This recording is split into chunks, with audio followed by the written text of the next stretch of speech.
History of the World by J. M. Roberts. Book 3 The Classical Mediterranean. Chapter 8 The Waning of the Classical West. In his lifetime, Augustine was best known for his attacks on the Donatists and the Pelagians. The first was really a political question: which of the two rival churches was to dominate Roman Africa? The second raised wider issues. They must seem remote to our non theologically minded age, but on them turned much future European history. Essentially, the Pelagians preached a kind of Stoicism. They were part of the classical world and tradition, dressed up in Christian theological language, though it might be. The danger this presented, if it was a danger, was that the distinctiveness of Christianity would be lost and the church simply become the vehicle of one strain in classical Mediterranean civilization, with the strengths and weaknesses which that implied. Augustine was uncompromisingly otherworldly and theological. For him, the only possibility of redemption for mankind lay in the grace with God conferred, and no man could command by his works. In the history of the human spirit, Augustine deserves a place for having laid out more comprehensively than any predecessor the lines of the great debate between predestination and free will, grace and works, belief and motive, which was to run for so long through European history. Almost incidentally, he established Latin Christianity firmly on the rock of the Church's unique power of access to the source of grace through the sacraments. This is now largely forgotten except by specialists. St. Augustine, as he came to be, now enjoys instead some notoriety as one of the most forceful and insistent exponents of a distrust of the flesh, which was specially to mark Christian sexual attitudes and thereby the whole of Western culture. He stands in strange company with Plato, for example, as a founding father of Puritanism. But his intellectual legacy was far richer than this suggests. In his writings can also be seen the foundations of much medieval political thinking, insofar as they are not Aristotelian or legalistic, and a view of history which would long dominate Christian society in the West and would affect it as importantly as the words of Christ himself. The book, now called The City of God, contains the writing of Augustine, which had most future impact. It is not so much a matter of specific ideas or doctrines. There is difficulty in locating his precise influence on medieval political thinkers, perhaps because there is much ambiguity about what he says, as of an attitude. He laid out in his book a way of looking at history and the government of men which became inseparable from Christian thinking for 1,000 years or more. The subtitle of the book is Against the Pagans. This reveals his aim to refute the reactionary and pagan charge that the troubles crowding in on the empire were to be blamed on Christianity. He was inspired to write by the Gothic sack of Rome in 410. His overriding aim was to demonstrate that the understanding of even such an appalling event was possible for a Christian, and indeed could only be understood through the Christian religion. But his huge book swoops far and wide over the past, from the importance of chastity to the philosophy of Thales of Miletus, and expounds the civil wars of Marius and Sulla as carefully as the meaning of God's promises to David. It is impossible to summarize. It may be too much for some, too little for others, said Augustine wryly in his last paragraph. It is a Christian interpretation of a whole civilization and what went to its making. Its most remarkable feature is its own central judgment that the whole earthly tissue of things is dispensable, and culture and institutions, even the great empire itself, of no final value if God so wills. That God did so will was suggested by Augustine's central image of two cities. One was earthly, founded in men's lower nature, imperfect and made with sinful hands, however glorious its appearance and however important the part it might from time to time have to play in the divine scheme. Sometimes its sinful aspect predominates, and it is clear that men must flee the earthly city. But Babylon, too, had had its part in the divine plan. The other city was the heavenly city of God, the community founded on the assurance of God's promise of salvation, a goal towards which mankind might make a fearful pilgrimage from the earthly city, led and inspired by the church. In the church was to be found both the symbol of the city of God and the means of reaching it. History had changed with the appearance of the church. From that moment on, the struggle of good and evil was clear in the world, and human salvation rested upon its defense. Such arguments would be heard long into modern times. The two cities make other appearances in Augustine's argument too. They are sometimes two groups of men, those who are condemned to punishment in the next world and those who are making the pilgrimage to glory. At this level, the cities are divisions of the actual human race, here and now, as well as of all those since Adam who had already passed to judgment. But Augustine did not think that membership of the church explicitly defines one group, the rest of humanity being the other. Perhaps the power of Augustine's vision was all the greater because of its ambiguities, dangling threads of argument and suggestion. The state was not merely earthly and wicked. It had its role in the divine scheme and government. In its nature was divinely given. Much was later to be heard about that. The state would be asked to serve the church by preserving it from its carnal enemies and by using its own power to enforce the purity of the faith. Yet the mandate of heaven, as another civilization might put it, could be withdrawn, and when it was, even an event like the sack of Rome was only a landmark in the working of judgment on sin. In the end, the city of God would prevail. St. Augustine escapes simple definition in his greatest book, but perhaps he escapes it in every sense. Much remains to be said about him for which there is little room here. He was, for example, a careful and conscientious bishop, the loving pastor of his flock. He was also a persecutor with the dubious distinction of having persuaded the imperial government to use force against the Donatists.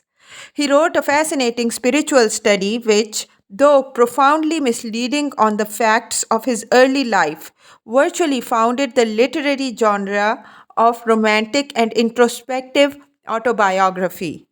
He could be an artist with words, Latin ones, not Greek. He had to ask Saint Jerome for his help with Greek translation and was a prize winning scholar. But his artistry was born of passion rather than the craftsmanship, and his Latin is often poor. Yet he was soaked in the classical Roman past. It was from the high ground of his mastery of this tradition that he looked out with the eyes of Christian faith to a cloudy, uncertain, and to other men frightening future.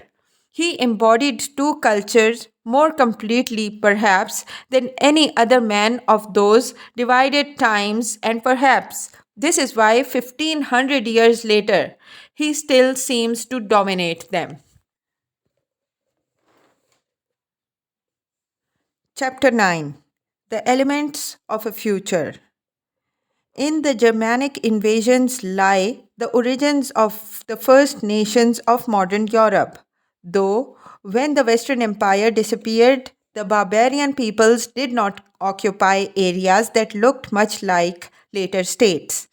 They fall clearly into four major and distinctive groups.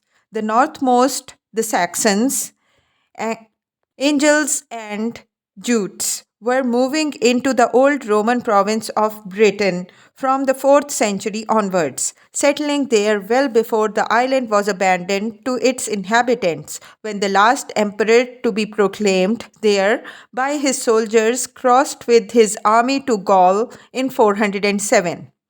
Britain was then contested between successive bands of invaders, and the Romano British inhabitants until there emerged from it at the beginning of the 7th century a group of 7 Anglo-Saxon kingdoms fringed by a Celtic world consisting of Ireland, Wales, and Scotland. Though the first British still lived on in communities which seem to have survived sometimes to the 10th century and perhaps longer. Romano British civilization disappeared more completely than its equivalents anywhere else in the Western Empire. Even the language was to go. A Germanic tongue almost completely replaced it. We may have a fleeting glimpse of the last spasms of Romano British resistance in the legend of King Arthur and his knights, which could be a reminiscence of the cavalry fighting skills of the late imperial army, but that is all. Of administrative or cultural continuity between this imperial province and the barbarian kingdoms, there is virtually no trace. The imperial heritage of the future England was purely physical. It lay in the ruins of towns and villas, occasional Christian crosses, or the great constructions like Hadrian's Wall, which were to puzzle newcomers until they came at last to believe that they were the work of giants of superhuman power. Some of these relics, like the complex of baths built upon the thermal springs at Bath, disappeared from sight for hundreds of years until rediscovered by the antiquaries of the 18th and 19th centuries. The roads remained, sometimes serving for centuries as trade routes, even when their engineering had succumbed to time, weather, and pillage. Finally, there were the natural immigrants who had come with the Romans and stayed. Animals like the ferrets, which often give an English country boy his first taste of the excitement of the hunt, or plants like the mustard, which was to spice the roast beef that became a minor national mythology over 1,000 years later. But of the things of the mind left by the Romans, we hardly have a trace. Romano British Christianity, whatever it may have been, disappeared, and the keepers of the faith retired for a time to the misty fastnesses where there brooded the monks of the Celtic Church. It was another Rome which was to convert the English nation, not the empire. Before that, Germanic tradition would be the preponderant formative influence, as nowhere else within the old imperial territory. Across the channel, things were very different. Much survived after its devastation by the Vandals. Gaul continued to lie in the shadow of the Visigoth of Aquitaine. Their share in repelling the Huns gave them greater importance than ever. To the northeast of Gaul, nevertheless, lay German tribes which were to displace them from this superiority, the Franks. Unlike the Visigoths, the Franks had not been converted by Arian clergy. In particular, because of this, the future was to belong to them. They were to have a bigger impact on the shaping of Europe than any other barbarian people. The graves of the first Franks reveal a warrior society divided into a hierarchy of ranks. More willing to settle than some other barbarians, they were established in the 4th century in modern Belgium, between the Scheldt and the Meuse, where they became Roman foederati. Some of them moved on into Gaul. One group settled at Tournai, threw up a ruling family subsequently called Merovingians. The third king, if this is the correct word, of this line was Clovis. His is the first great name in the history of the country, known as Francia, after the peoples which Clovis put together. Clovis became ruler of the Western Franks in 481.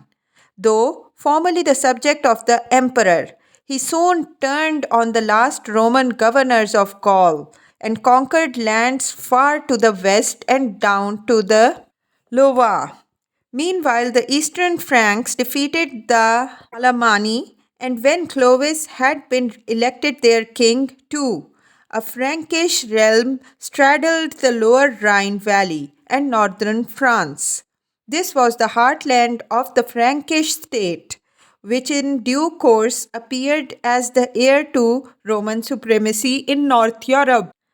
Clovis married a princess from another Germanic people, the Burgundians, who had settled in the Rhone Valley and the area running southeast to modern Geneva and Besançon. She was a Catholic, though her people were Arians, and at some time after their marriage, traditionally in 496, and after a battlefield conversion which is reminiscent of Constantine's, Clovis himself embraced Catholicism. This gave him the support of the Roman Church, the most important power still surviving from the empire in the barbarian lands, in what it now chose to regard as a religious war against the other Germanic peoples of Gaul. Catholicism was also the way to friendship with the Romano Gaulish population. No doubt the conversion was political. It was also momentous. A new Rome was to rule in Gaul. The Burgundians were Clovis's first victims, though they were not subjugated completely until after his death, when they were given Merovingian princes but kept an independent state structure. The Visigoths were tackled next. They were left only the southeastern territories they held north of the Pyrenees. Clovis was now the successor of the Romans in all Gaul. The emperor recognized it by naming him a council. The Frankish capital was moved to Paris by Clovis, and he was buried in the church he had built there, the first Frankish king not to be buried as a barbarian. But this was not the start of the continuous history of Paris as a capital. A Germanic kingdom was not what later times would think of as a state, not what a Roman would recognize. It was a heritage composed partly of lands, partly of kinship groups. Clovis's heritage was divided among his sons. The Frankish kingdom was not reunited until 558. A couple of years later, it broke up again. Gradually, it settled down in three bits. One was Austrasia, with its capital at Metz and its center of gravity east of the Rhine. Neustria was the western equivalent and had its capital at Soissons under the same ruler, but distinct was the kingdom of Burgundy. Their rulers tended to quarrel over the lands where these regions touched. In this structure, there begins to appear a Frankish nation, no longer a collection of barbarian war bands, but peoples belonging to a recognizable state, speaking a Latin vernacular and with an emerging class of land-owning nobles. Significantly, from it, there also comes a Christian interpretation of the barbarian role in history, the history of the Franks, by Gregory Bishop of Tours, himself from the Romano Gaulish aristocracy. Other barbarian peoples would produce similar works. The greatest, perhaps, is that written for England by the Venerable Bede, which sought to reconcile traditions in which paganism was still strong to Christianity and the civilized heritage. It must be said that Gregory presented a picture of the Franks after the death of his hero Clovis, which was pessimistic. He thought the Frankish rulers had behaved so badly that their kingdom was doomed. The Merovingians kept other barbarians out of Gaul and took their lands north of the Alps from the Ostrogoths, where their greatest king was Theodoric. His right to rule in Italy, where he fought off other Germans, was recognized by the emperor in 497. He was utterly convinced of Rome's authority. He had an emperor as godfather and had been brought up at Constantinople until he was 18. Our royalty is an imitation of yours, a copy of the only empire on earth. He once wrote to Emperor in Constantinople from his capital in Ravenna. On his coins appeared the legend Unvanquished Rome, Roma Invicta, and when he went to Rome, Theodoric held games in the old style in the circus. Yet technically, he was the only Ostrogoth who was a Roman citizen. His personal authority was accepted by the Senate, but his countrymen were merely the mercenary soldiers of the empire. To civil officers, he appointed Romans. One of them was his friend and adviser, the philosopher Boethius, who was to be possibly the most important single thinker through whom the legacy of the classical world passed to the medieval Europe. Theodoric seems to have been a judicious ruler, maintaining good relations with other barbarian peoples. He married Clovis's sister and enjoying some sort of primacy among them. But he did not share his own people's Aryan faith and religious division, told against Ostrogothic power in the long run. Unlike the Franks, and in spite of their ruler's example, they were not to ally with the Roman past, and after Theodoric, the Ostrogoths were expelled from Italy and history by generals from the Eastern Empire. They left a ruined Italy, soon to be invaded by yet another barbarian people, the Lombards. In the west, Clovis had left the Visigoths virtually confined to Spain, from which they had driven the Vandals. Other Germanic peoples were already settled there. Its terrain presented quite special problems, as it has continued to do to all invaders and governments. And the Visigothic kingdom of Spain was not able to resist much more Romanization than its founders had undergone in Gaul, where they had fused much less with existing society than had the Franks. The Visigoths, and there were not so many of them, less than 100,000 at most, clustered about their leaders to spread out from the old Castile through the provinces. They then quarreled so much that imperial rule was able to re establish itself for more than a half century in the south. Finally, the Visigothic kings turned to Catholicism and thus enlisted the authority of the Spanish bishops. In 587 begins the long tradition of Catholic monarchy in Spain. What this adds up to is hard to say. Generalization is hazardous. Simple duration alone almost explains this. The Visigoths underwent 3 centuries of evolution between the creation of the kingdom of Toulouse and the end of their ascendancy in Spain. Much changed in so long a time, though economic life and technology hardly altered, except for the worst. Mental and institutional forms were undergoing radical, if slow, transformations in all the barbarian kingdoms.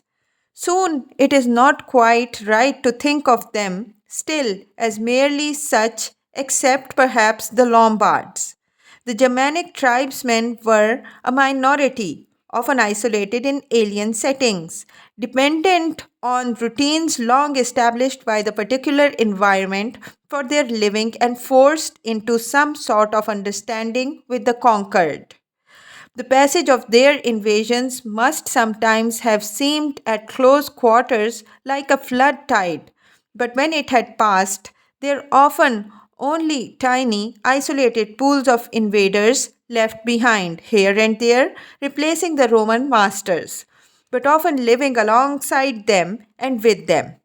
Marriage between Roman and barbarian was not legal until the 6th century, but that was not much of a check. In Gaul, the Franks took up its Latin, adding Frankish words to it. By the 7th century, Western European society had already a very different atmosphere from that of turbulent 5th. Nonetheless, a barbarian past left its imprint in almost all the barbarian kingdoms. Society was long and irreversibly shaped by Germanic custom. This sanctioned a hierarchy reflected in the characteristic Germanic device for securing public order, the blood feud. Men and women and cattle and property of all sorts had, in the most literal sense, their price. Wrongs done were settled by entrusting a whole clan or family in the outcome if customary compensation were not forthcoming. Kings more and more wrote down and thus, in a sense, published what such customs were.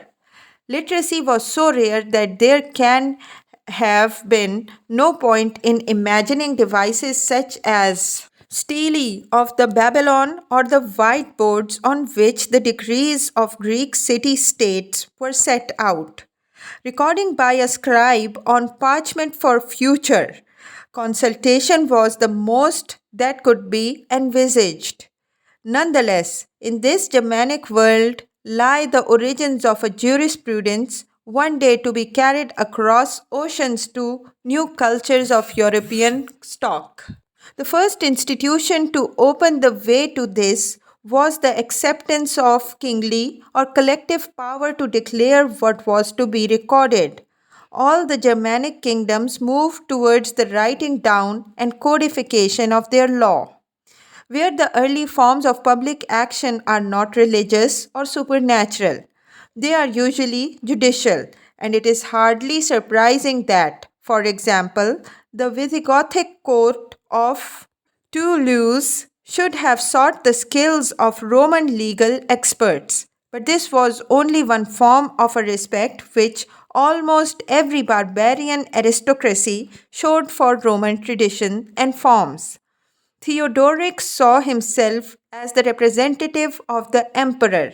His problem did not lie in identifying his own role, but in the need to avoid irritating his followers who could be provoked by any excess of Romanization. Perhaps similar considerations weighed with Clovis before his conversion, which was an act of identification with the empire as well as with the church. At the level just below such heroic figures, both Frankish and Visigothic noblemen seem to have taken pleasure in showing themselves the heirs of Rome by writing to one another in Latin and patronizing light literature. There was a tie of interest with the Romans too. Visigothic warriors sometimes found employment in putting down the revolts of peasants who menaced the Romano Gaulish landowner as well as the invaders. Yet, so long as Arianism stood in the way, there was a limit to the identification with Romanatus possible for the barbarians. The church, after all, was the supreme relic of the empire west of Constantinople.